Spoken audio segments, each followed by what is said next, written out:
Well, thank you for joining us for our webinar for today. We are talking building a sales process from scratch, and we have a couple of awesome presenters on the line. I do want to cover off a little bit of housekeeping before I start. So my name is Nicole Sterling. I will be your facilitator for today. We do have a 60-minute agenda, so we will stay on time. We're going to be talking about where to start when starting from scratch in a sales executive role at a tech company, which is exactly what our speaker Silverio has done. And our host Matt also has experience in the same area. We're going to be talking where sales processes break down, so what to look out for. And then there'll be a lot of real life examples to learn from. And I'm sure a few of them you will nod along in agreement, and will have probably been through a similar experience yourself. Before I move along, you are on a Flexile webinar, so I would like to just do a really quick introduction to who we are and what we actually do. So Flexile was designed from the ground up to make quoting faster, easier, and more accurate. Flexile provides a single online place to manage all of your products and pricing, and it integrates into all of your other systems and products such as CRM, OSS, BSS, and billing. And in a data-driven world, having accurate and consistent data across all of your systems is obviously highly valued. And I will get Matt to do a little bit of a demo later on. So if you've got time, just hang around for that and he can walk you through what the product looks like and how it works. Now, we've got two awesome speakers on the line. So first of all, I'd like to introduce Silverio Governo. I've actually worked with Silverio in the past, so made some introductions to get him on here. He is Rfider's Global Head of Sales, and hopefully I got the name correctly pronounced there, Silverio. Excellent, good. Silverio helps their customers to increase visibility into and across supply chains, while at the same time providing opportunities to foster collaboration, improve customer experience, and increase productivity. Over the past 18 years, in a variety of sales executive and management roles, Silverio has successfully helped tech organizations such as Sitecore, Acquia, and Objective, just to name a few, who have a desire to create customers as well as brand advocates for life and helping them along with their journey. And now I also have Matt Hollis on the line. He's the CEO of Flexile and will be our moderator and host for today. As I said, he leads Flexile, a configure price quote CPQ platform for IT and telecommunications organizations designed to speed up sales and save money and time. Now, Matt has 25 years of sales executive and management experience working with successful and fast-growing Australian technologies, including Focus and Pipe Networks. And on that note, I'm going to hand it over to Matt to kick off the discussion for today. Thanks, Nicole. Although I have to say that now that I've got 25 years of experience, it is making me feel old. Like 20 felt really good, but 25 now, I'm just thinking, okay, everybody, that's the 90s. Great, awesome. 18 and I was looking for a box of tissues going, oh my gosh, this can't be right. Yeah. But yeah, thank you. And thanks for joining us, Silverio. So thank you. Let's dive straight in. So one of the things that interests me the most is you come from this enterprise sales background, very successful, and in the middle of COVID, you dive straight into startup land. How did that happen? Well, hopefully at this point, we still have a few remaining people in the audience and they don't just think I'm completely insane. It's, first of all, great to be here and great to be helping you guys out. Always a pleasure to participate in this kind of event. The idea of and the desire of joining a startup probably became a lot more prevalent and front of mind when I first came to New Zealand in 2004, but the timing just wasn't right. And I was lucky to have a number of opportunities to continue my growth path along this sort of enterprise world. And so I continued to do that, including overseas, traveled overseas in 2017 to the UK with my Kiwi wife and kids for a little bit of an extended OE. But then when we came back to New Zealand in July last year, apart from a couple of options on the table back into the enterprise world, I had someone who I knew who said, is it time to reconsider the idea of joining our startup? And so it just felt like the timing was right. It was something. It was quite risky, quite an insane thing to do, but again, the stars were aligned, and that's kind of what drove the change. Yeah, right. So while all the rest of us were sort of struggling with change, you amped it up. So I love that. Very. Well, when you lift your family and go overseas, and then lift them again in the middle of COVID and come back, change. What does that mean anymore, right? Yeah, that's great. So tell us a bit about Rfider and what's keeping you busy right now. Sure. So John Pennington is our founder and CEO. He's based here in New Zealand. He ran Deloitte Digital here in NZ. He ran Apple here in NZ. He kind of got fed up with some of the aspects of the world of tech, and he noticed a huge demand from some of the younger people who don't have as many gray hairs as either of us. Their demand for more transparency around less traceability and more transparency around the products they associate and the brands they associate themselves with. And through that demand, he created Rfider. And I think he did a phenomenal job. I'm not sure how many founders or ex-founders you might have on the call, but I think that initial aspect of a story around a startup, John did a phenomenal job with the team and building a really great product, and just as importantly, going out to market and getting his first few paying customers. And what's keeping me busy, I guess, I've been with the team for about 8 months now. We've grown exponentially since I joined, so I'm really, really proud of that. But it's kind of the journey that's got us here, and then what does the acceleration look like for the next 12 months look like? And the fast pace that we're going through, that's by far what's keeping us busy now, whilst at the same time trying to juggle the existing engagements we have and the current opportunities that we have as well. Yeah, great. And fast growth, very exciting. Had a couple of opportunities. Yeah, not as fast as we'd like, but certainly fast given that we're still a reasonably small team. But the model that we employed seems to be working really well for us. And so that's the master plan. Awesome. Well, let's start to dig into that. So we're here today to talk about building a sales process from scratch. So how hard is it? You land in, you sort of get asked to come and join a startup. You come out of enterprise world where you've probably had a group of great tools and probably sales ops to support you. You land in, where do you start? You nailed it. You have a lot of support in big enterprise companies, and that's phenomenal.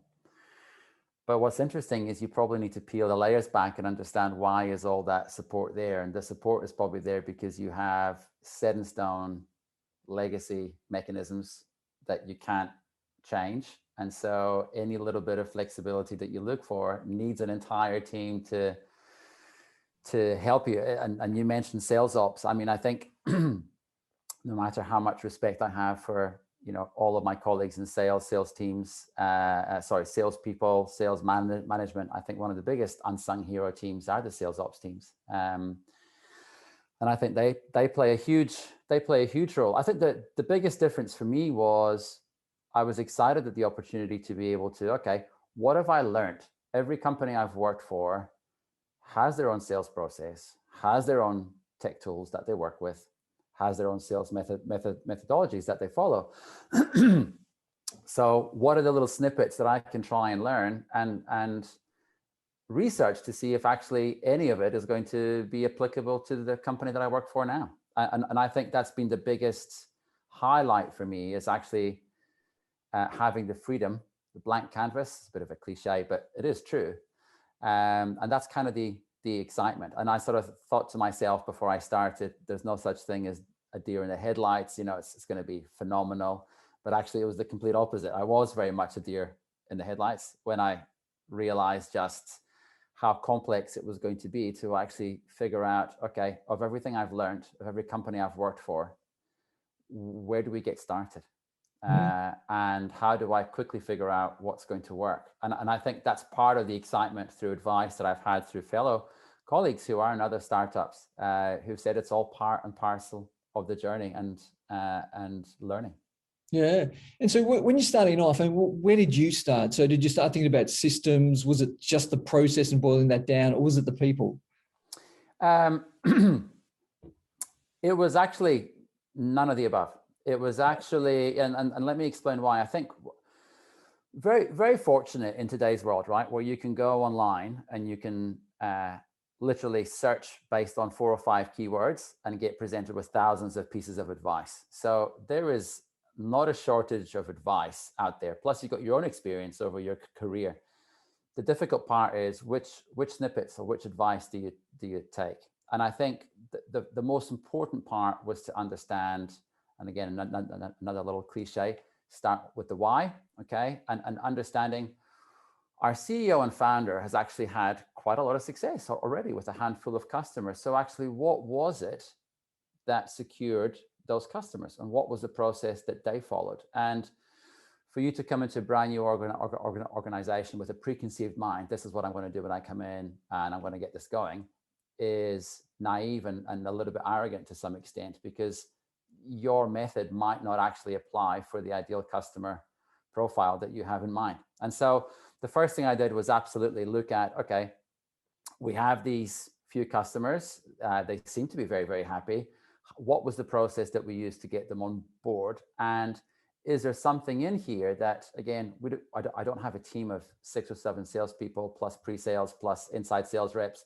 Whatever we do needs to be measurable, needs to be repeatable, and needs to be something that's going to get us success. It won't work all the time. We'll fail. But when we fail, do we have the right pieces of the puzzle in place to look at and review why it is that we failed, to try and fix that? So the first thing was looking at where have we won, where have you lost, and why. Once that was done, then it was a question of, okay, one thing that I believe is non-negotiable is we live in a world of tech, right? There are some technologies out there that absolutely are super useful for us. And, you know, everyone on the call will use their own pieces of tech. Some things are non-negotiable, a solid CRM. And of course, number 2, for me, my preference is, if I've got my CRM in place, what is my tool, my other tool of choice? And LinkedIn Sales Navigator, I think when used properly, has been an absolute diamond for me over the years. And so after understanding how we win, how we lose, next was looking at what the tools are that we have in place. And those tools, as I said, they can be shaped, they can be molded to do what it is that you want to do and how you need to work. And I guess that was part of the joy of being able to start from scratch. Rfider already had a CRM in place as a startup, free version of a CRM, which makes life a lot easier for you. And for now, it seems to be ticking those boxes. Sales Nav, of course, a key part of that process from an outbounding point of view and prospecting point of view. And those were the first 2 milestones from a systems piece. Okay. And afterwards, the sort of final bit, just to wrap up, was, again, you have, one of the biggest lessons is you arrive at a enterprise organization, you interview typically, what's the model? You probably interview with a sales lead first, then you might interview with a couple of the team to make sure that you're a fit. Once that's done, you'll go and interview with the VP of sales and maybe HR and stand up and do a bit of a prezzo. And ultimately, when you go in there, that's it. Everyone knows what a sales culture is. Everyone knows how to do enterprise sales. You're there to be part of a team. Boom, great. Startup world, you arrive and you have this preconceived ideas, and you have a founder who's not a sales person, a founder who's very, very intelligent, but has their own way of doing things. And it's like, well, I managed to get these 5 customers, 6 customers by myself doing this. And one of the really interesting parts that I completely underestimated, the feedback that people had given me, was never underestimate the fact that, you know, you need to hold your hand, or the hand of the founder, you need to hold the hand of the founder to actually explain to them why you're about to change completely the way that they've gone out and won business.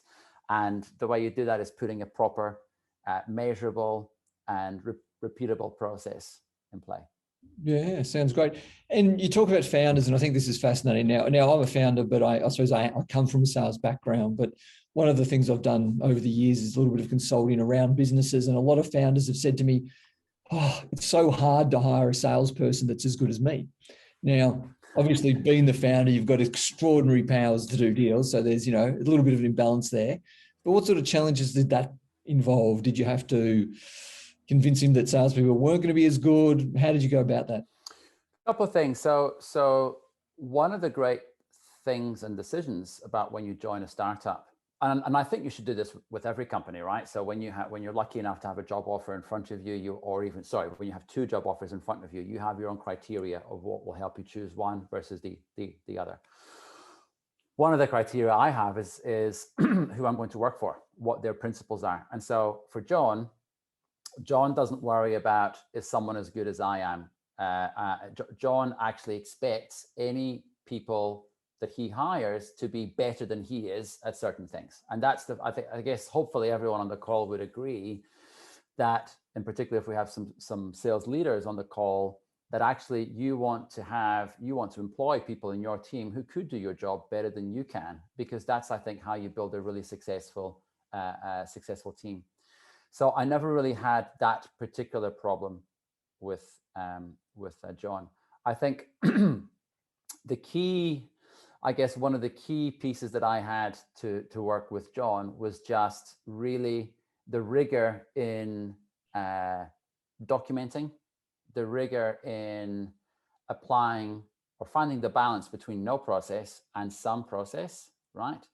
And the rigor in recording all of your activity. And I know it sounds quite naive. Of course, you're in sales, but again, if you're not recording it, you can't actually come up at the end of a deal cycle and be able to reflect back on what went right, what went wrong, and adapt and change based on what needs to be done. So I think in that case, I was quite fortunate with John in that regard, that that we were aligned with my view that, we need to be pragmatic. I wasn't going to come in and just do everything and hope that everything worked. No, there was hope is not a strategy. It was very much calculated and pragmatic, I think, was the approach. Yeah, well, leads great into my next question. I was just sort of wondering, when you deploy, your sales process and your sales systems in a startup, how do you go about it? So obviously, again, in big enterprise world you come from, typically, your marketing automation pushes the leads directly into your CRM, and you have all this integration, and you've probably got sales nav integrated in your CRM, and then essentially document creation for proposals and order forms, click buttons and e-sign and the whole sort of shooting match. What do you do in a startup? Because like you said, you've got to be pragmatic, you've got to be agile. Yeah, great. Yeah, it's really interesting, and it's actually something that we're going through. So in the role, 8 months, as I said, and something we're going through right now. Okay, is actually look at everything we want to do. We want to increase the sales pipeline. We want to increase activity, field events, marketing. We want to grow our team. I mean, one of the aspects of me joining a startup was I've always worked for a sales leader. It was my turn now. I've always wanted to become a sales leader. So I want to grow a team, but you need to earn your stripes. Now, when it comes to tech, you're right. Tech is out there to help us. But when you arrive in a large enterprise company, all the tech's already there, right? You've got a CRM, you've got a marketing automation tool. And more times than not, your teams are already there as well. Because let's pick as an example, I'll pick HubSpot, right? HubSpot make it super easy for a startup to come and adopt their tech, and they'll encourage you to like a 90% discount to get everything, get a package, get the marketing piece, the sort of service desk piece, the sales piece. Great, let's go and spend it. But actually, what's the point in having those tools in place if you don't have the right people, the right mind share, and one of the biggest barriers to sale, the right time or the sufficient amount of time to actually make those tools work for you or work properly. And that's by far the biggest lesson learned now, is that we are still using our CRM and Sales Nav. Why? Because that's probably the limit of what we can afford to spend time on based on the size of team that we have. But as we begin to bring on a marketing function, 100% we want to be doing that level of automation. My career, in particular over the last 8 or 9 years, has been very much in that space around creating customer experiences that will generate a significant number of leads through the digital channels, and having all of that experience and lead generation automated through contextualization, through systems integration, etc. We're not there yet. So very much a step-by-step approach, but very much where we want to end up very, very soon. Yeah, okay. Very interesting. And makes sense. Yeah, it does. Look, it does. We're going through very much the same things. And you keep mentioning, how much time you have to invest in certain areas of the business. And I think that's a key thing for startups. You're doing what you can. You're typically investing all the time in your product. You've got to be pragmatic, like you said. So that's a great point. You touched earlier as well about the importance of putting the data in the CRM, right? Which I'm a huge believer of. And, I often sort of get a little bit frustrated or even roll my eyes at people who say, I can't get my salespeople to enter, sort of data in CRM. Any tips? That. Yeah, I don't understand that. Any in your experience and, across your career, how has that been tackled? How have you seen it done well? Look, I think bar one or two of my sales leaders, it's fair to say I've worked for incredibly powerful sales leaders who do have quite a probably authoritarian way about them. That's just, what am I, 42? So a lot of people that I've worked for were probably were salespeople themselves in the sort of 80s, where again, there probably weren't all these tech tools. So, if you are one person and you've got to do so many things, if you're not recording things somehow, you cannot have an organized life. It's impossible. It is absolutely impossible. So we're really lucky. The tools are out there. I remember, I think I was at, I can't remember which company it was, but I remember when Salesforce brought out this mobile phone integration on their app. Man, the ability for me to actually make a call and not have to go, okay, great, I know I've got a call, I know I've got to record the fact that I called them, but the fact that I didn't have to go into my computer and record that, and actually the integration would actually just pop up after I hang up the call and say, hey, what happened? Insert here. I was like, oh, brilliant. Those things matter. Why? Because I am operating at scale. Even if I'm looking after one particular company, I mean, a proper salesperson isn't just going to try and talk to one person in that company. You'll have multiple touch points within an organization, and you'll have multiple organizations. And some of us even have multiple verticals to go after. Unless you're recording all the information that you need to record, the automation that you aspire to have one day is going to make no sense, and it won't work because there's no contextualization. AI can help quite a lot, undoubtedly, but AI, I think, is being used really, really well to help prompt you to complete certain tasks and maybe even lift a little bit of the burden of how much time you need to spend on those tasks. But if you can't, if you're not recording, if you're not taking this information down, it's not just you who's going to suffer, it's people at the other end. I'll give you a really good example. We were reviewing our billing mechanism at the moment, right? And actually, something that came up was like, great, so when we bring customers on board, we need to capture these 5-6 fields. Why? So the system at the other end can just pull those automatically, not only for the order creation, but actually for any recurring invoicing.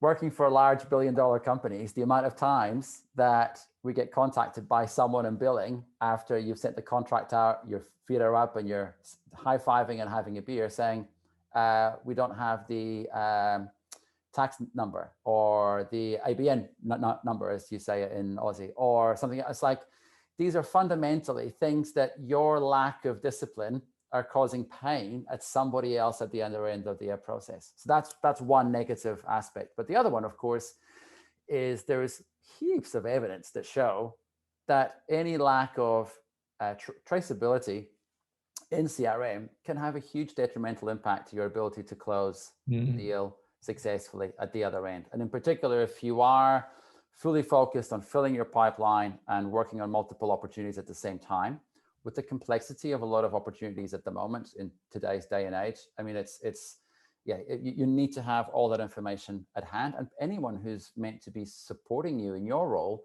needs to have easy access to that information as well. So absolutely, recording info is super, super important. There are so many great tools to help us, whether it's sending an email and that gets automatically stored in a CRM, or those. I just remember all these little simple things making my life easier, and I find it absurd that there are still salespeople today that decide that I just won't record that phone call or something like that. It just doesn't make any sense.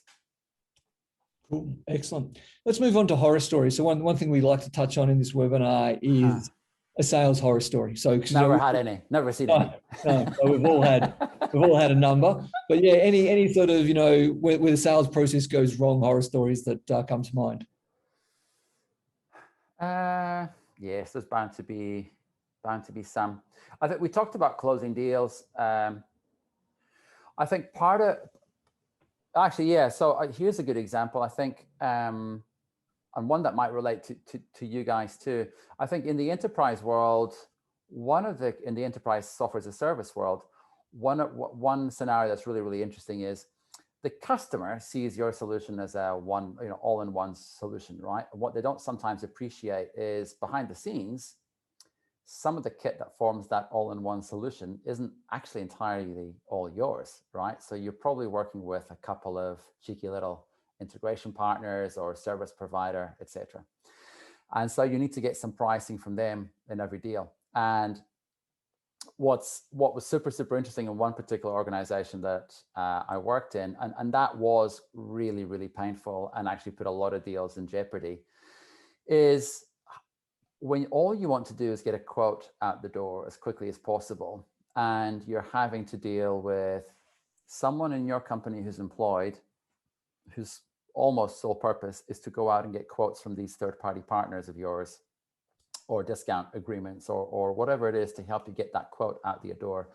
And let's face it, most of us probably work for global organizations, and that person may well be situated in a 6-hour time difference than where you are.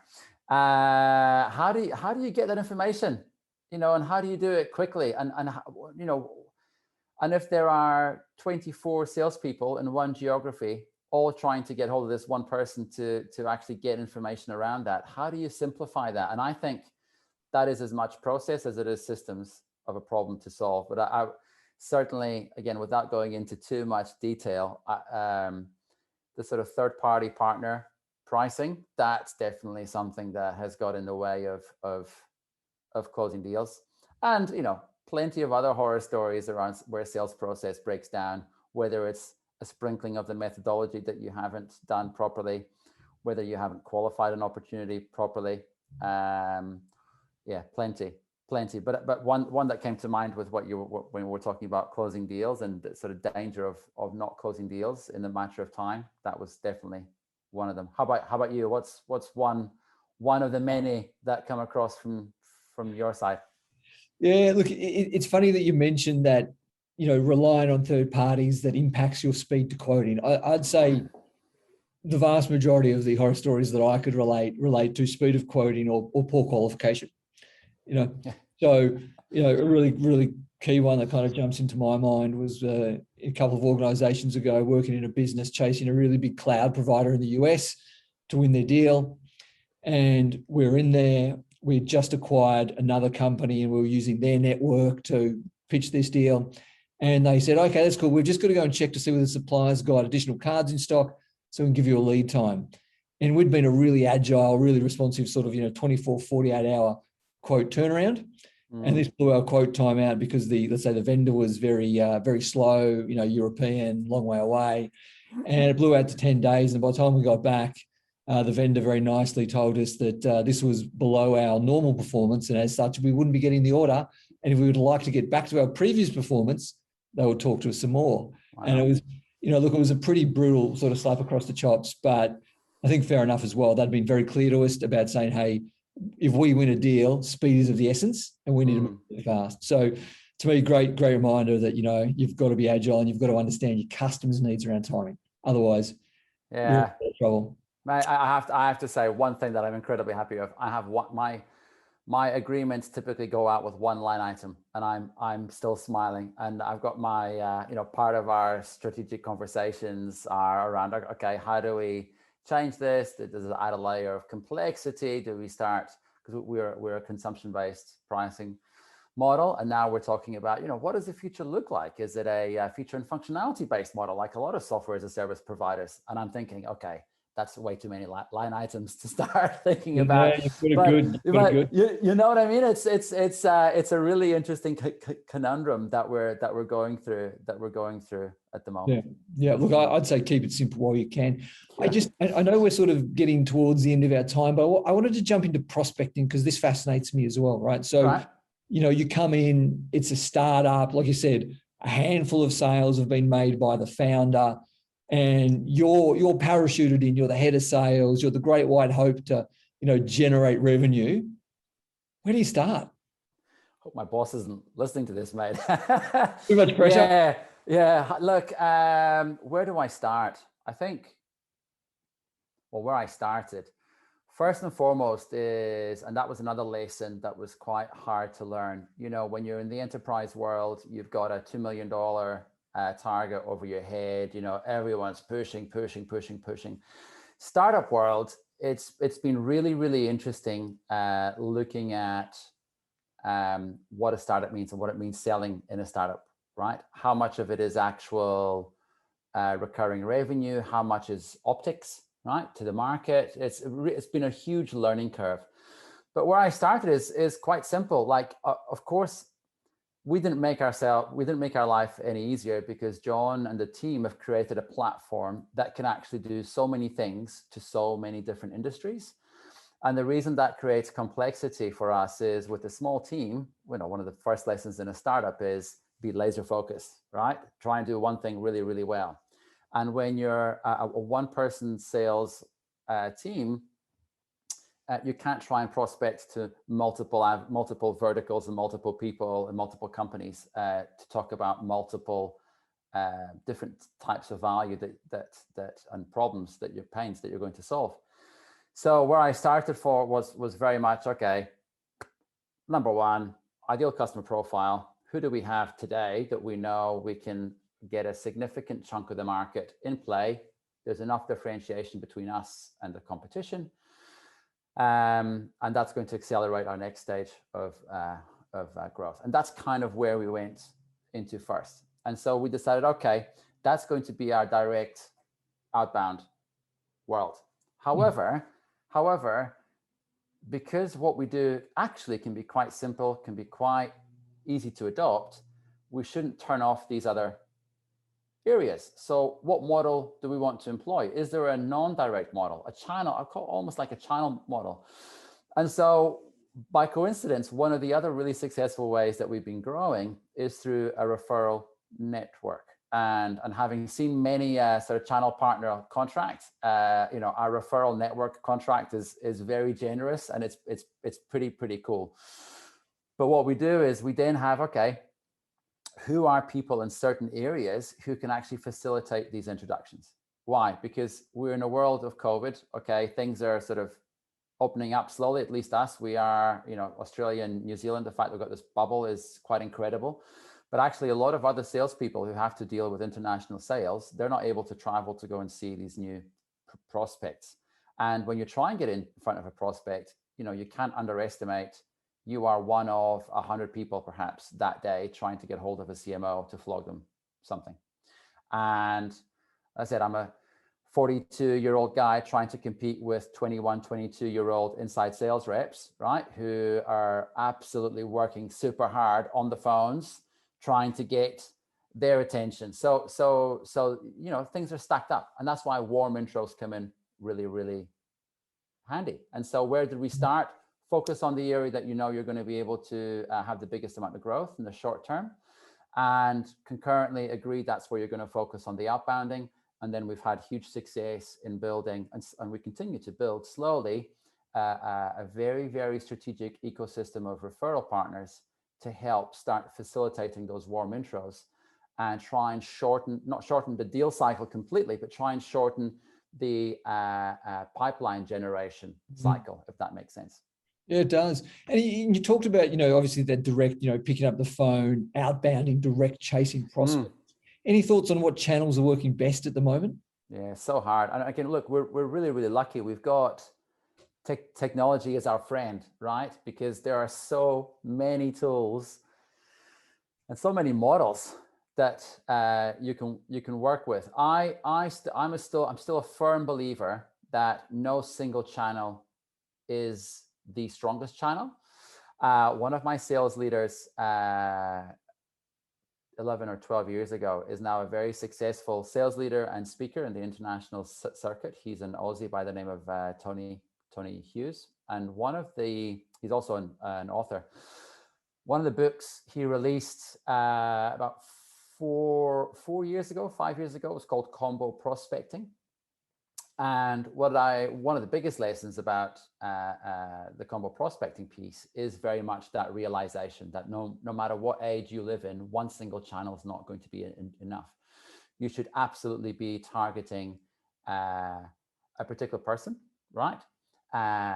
First of all, regardless of channel, you should know why you're targeting that person, and you should make sure that your story to that person of why you're contacting them is as contextual as possible, so that you stand out over and above anybody else.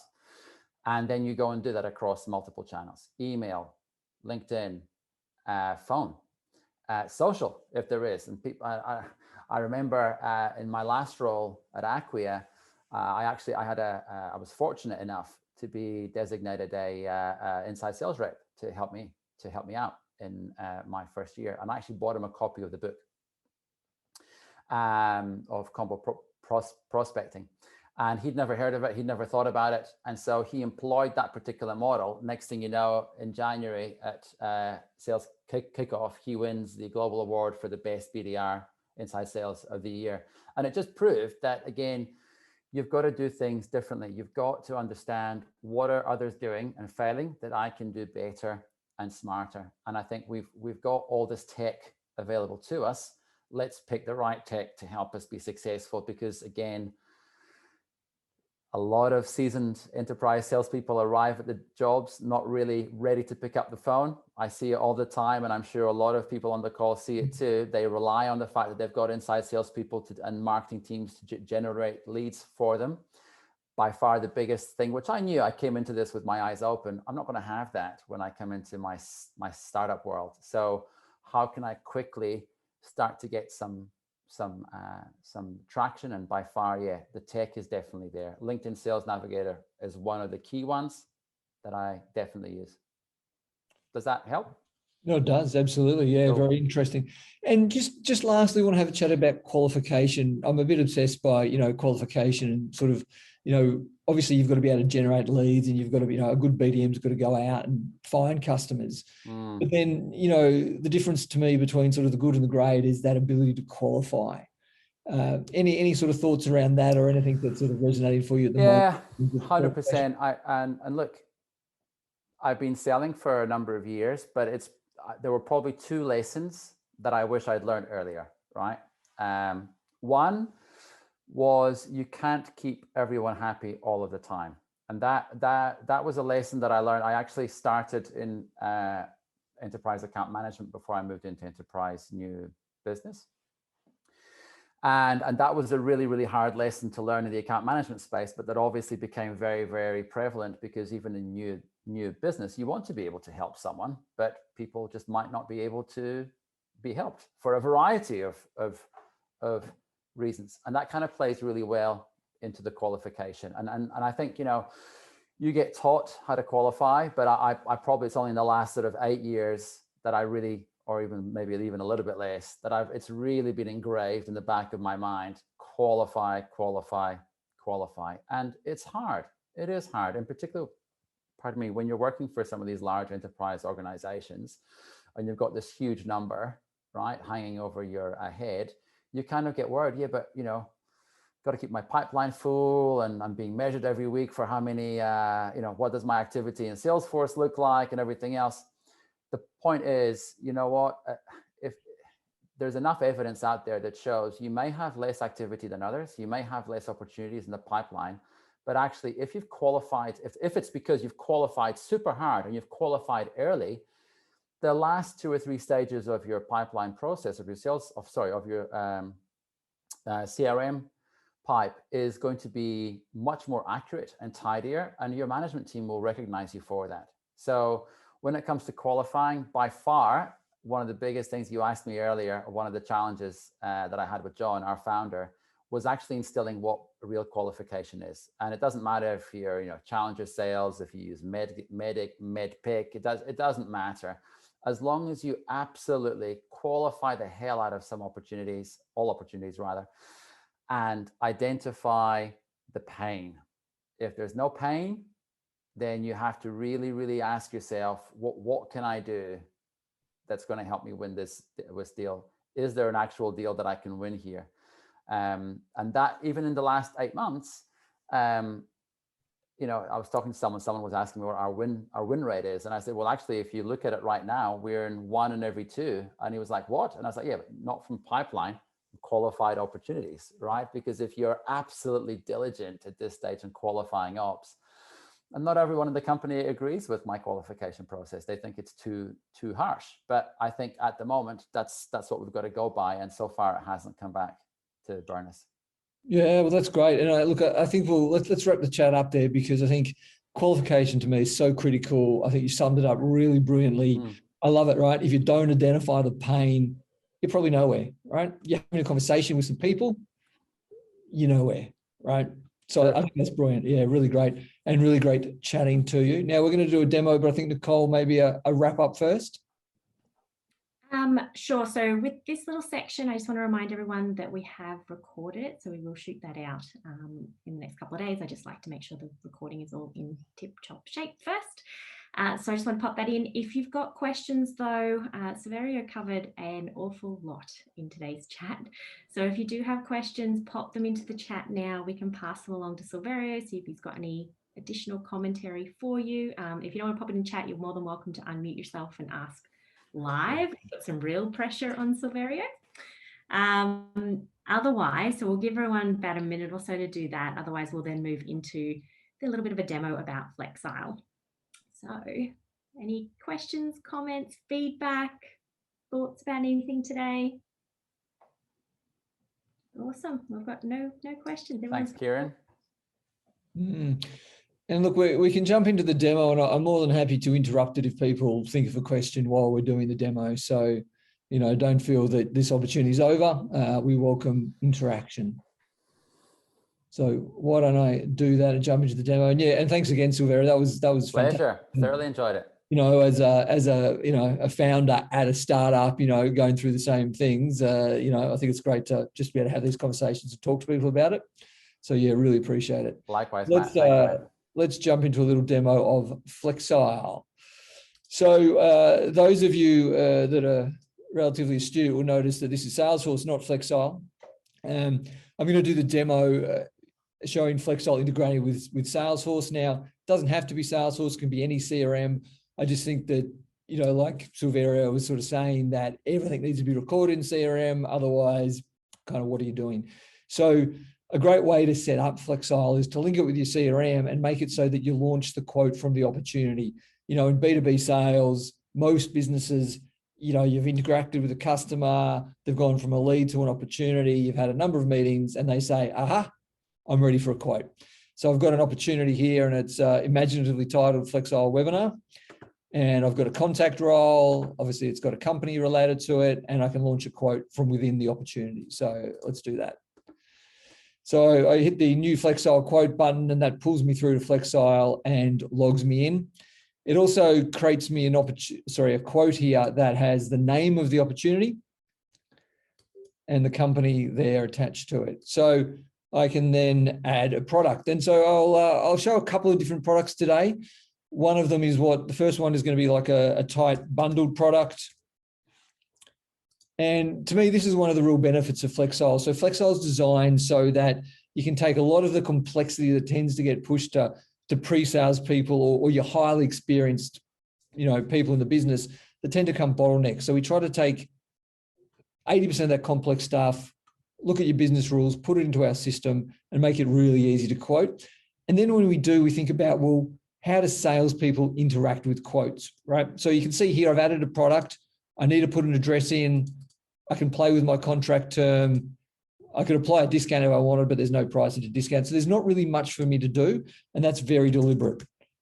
You know, in my experience, you know, you want to provide the right info at the right time. So you can see now, once I've looked up the address here where I want to deliver the managed network, I've now got ability to pick a different field. I can pick an access. So Telstra is the major incumbent in Australia. We'll pick a Telstra service to link there. And you can see here now, so now I've picked Telstra. I've now got a couple of extra options. I can't go off here and try and pick a hardware device yet. It's leading me on a journey. It's saying, okay, you need to pick bandwidth. Once I've picked bandwidth, I've now got access to my CPE field. You can see I've got about 7 choices there. They're all available to me, so that's great. Now, if I decide to increase that bandwidth, not all of those devices support higher speed. So Flexile automatically filters that down based on their capabilities, which is, just, again, you can't quote incorrectly. Really important, 100% accurate quoting. I'll pick the one with the 4G backup because I feel like this customer really needs a bit of 4G just in case their primary fails. So I'll add the 4G there. And you can see here, it's stepping me through it and keeps asking me the next question. I could add a whole new CPE, but I'll just use the primary one because I've already picked one with 4G. And because I've created that combination, the system said, oh, you'll need a SIM as well. So we'll put a data plan and a SIM in there. And so therefore I've quoted that product. And so that's what we call a nice tight integrated bundle, and allows you to get, a couple of components, wrap them up in a product and make sure they interact correctly together. So you always price them appropriately. I can then just sync that back to my Salesforce once I've done my quote. So that's created back there in Salesforce. I'll just go back and refresh Salesforce so we can see that. And so to me, if I look at my past as being a sales manager and trying to deal with some of the nonsense in terms of the way opportunities would be entered in Salesforce, this to me is brilliant. I've synced it back. I've got a total amount of my opportunity. I've got the details of the quote attached. I can see what's been quoted, 100% accurate pipeline. Very, very exciting in my opinion. I'll just launch another quote just to show you a different way of quoting that can be done in Flexile. I'll just iterate this one and say this is going to be voice one. This will attach back to the same opportunity. So I'm just changing the name to differentiate it. And I'm going to do a voice bundle, this one. So this is more of a configurator style. So one of the things we've identified, particularly in technology or anyone who's selling a complicated product, often we make the mistake of asking our customers questions that they don't really understand. So let me work through this and then I'll show you a little bit what I'm talking about. So in this, so this is for hosted voice. So you might say I have 20 users. We'll leave them on the plan. We'll leave it at 36 months, albeit I could change it. We'll say there's 10 simple number ports because they've got to move over from another carrier. We'll get them one block of 10 numbers. They might have a 1-300 free call number. And then we say, what sort of handsets do you need, Mr. Customer? So in this case, we might say, well, there's just 10 standard handsets for the desk, 5 video handsets maybe for the people that need that. Let's say there's 1 conference phone for the conference room, and maybe some headsets for the people that didn't get a phone. And then there's some professional services and some training. So we can set up Flexile so that these are auto-calculated. A lot of our customers will allocate 15 minutes per user in terms of professional services. In this case, I'll just say it's 4 hours. And I'll say, look, let's give them 2 hours of training. And actually, this one's pretty simple. Let's do 1 hour of training. And it's pretty simple. And so from there, I can just create the products and add them to my quote. So I haven't had to think about model numbers, looking up products, going through a thing. And this sort of thing is designed to be done on an iPad in front of a customer or on a Zoom call like this when you're having a back and forward with a customer. So you can see here now, if I just collapse that, it's added all my products. And I was talking about, standard handsets and video handsets. And to me, this is a classic point. We see a lot of businesses asking them, they're asking their customers, do you want a Yealink SIP T46U handset? And the customer's like, do I? Whereas, if you start saying, hey, there's a standard one, just standard features, you don't think fancy, they say, yeah, that's what I need. Or I need one with a video screen. It can just become an easier conversation, particularly if you've got outbound salespeople that perhaps is not as technical as your higher grade salespeople. So I can just have a look at what that looks like in the quote there. And I can see that I've got all my line items in my quote and it adds up to my total.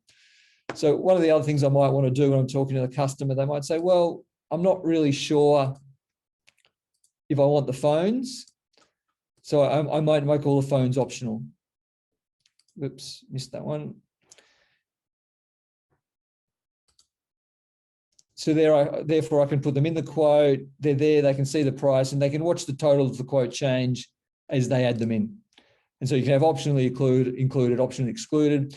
And the other thing we like to do with a lot of our templates, which is becoming very popular, is very quick e-sign, particularly for deals like this, relatively low value, high transactional sort of nature. You don't necessarily want to send them a contract the whole time, go through a whole sort of, MSA, service schedule order form. You can just type in your name and your email and accept the quote. I won't go through that process today because I will just quickly show you that.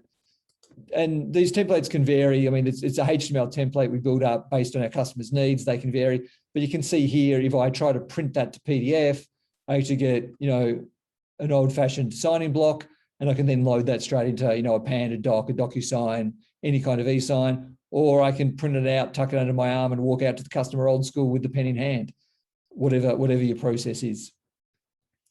So that's a really quick snapshot of Flexile. To me, the really key things are this ability to quote easily. So, we're not making it hard for salespeople.